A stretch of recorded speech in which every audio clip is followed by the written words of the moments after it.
there's kind of like a middle ground here, I feel, because on one hand, if a person is a consistent toxic influence to you, you should cut them off, you know? And what it means to be toxic or what it means to be consistent in that respect can vary a lot based on your interpretation or the context of the situation. So it's not like an easy determination to make. I don't think there's like a clean line, but there is a line somewhere. And the line's in different places for different people. The problem is that on the other side of that equation, there are also people who, I associate this behavior primarily with women, which must be valid and not a bias on my part, where they have a very inflated sense of self-worth, and as a consequence, they'll cut people off on a dime for being even mildly inconvenient to them. You know? You understand what I'm talking about?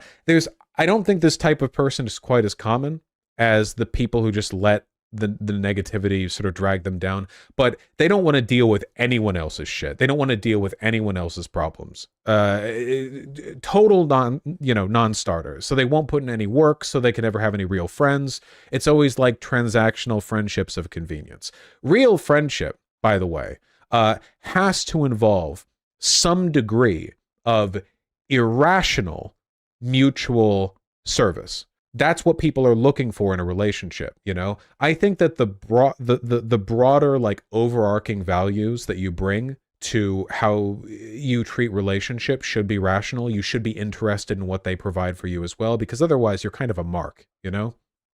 But at the end of the day, what everyone wants is to have friends and loved ones who irrationally love them, right?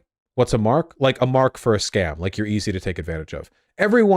People don't like the idea that their friends, their family, everyone around them is interested in them purely on like a rational assessment of mutual exchange value. You know, people don't like knowing that. That's not imagine, and this is just a hypothetical, I know this doesn't apply to any of you. Imagine you're kind of a loser, shut-in introvert who doesn't have much social skills. You know, put yourself in the shoes of that person, all right?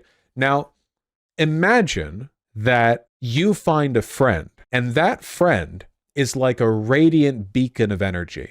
They're kind, they're interesting, they like spending time with you. They very clearly put in more than you put into the relationship. Now, assuming you can get over your feelings of guilt and insecurity for not being as cool as them, I imagine you would like that. That sounds cool to a lot of introverted people, to have a friend or a partner who's kind of like a beacon of energy they can draw from or you know, sort of borrow from, or at least enjoy being adjacent to them. If that relationship is beneficial in that direction, it is equally possible then that there are very radiant, energetic people who give a lot more than they get sometimes, who enjoy being that person to other people. You know? It's possible to give more in a relationship and for that to be fine. But you have to work that out for yourself. You know? It's a back and forth. You can go either way. You got to work that out for yourself. I just don't think that it's innately a non-starter if a relationship is not perfectly mutual.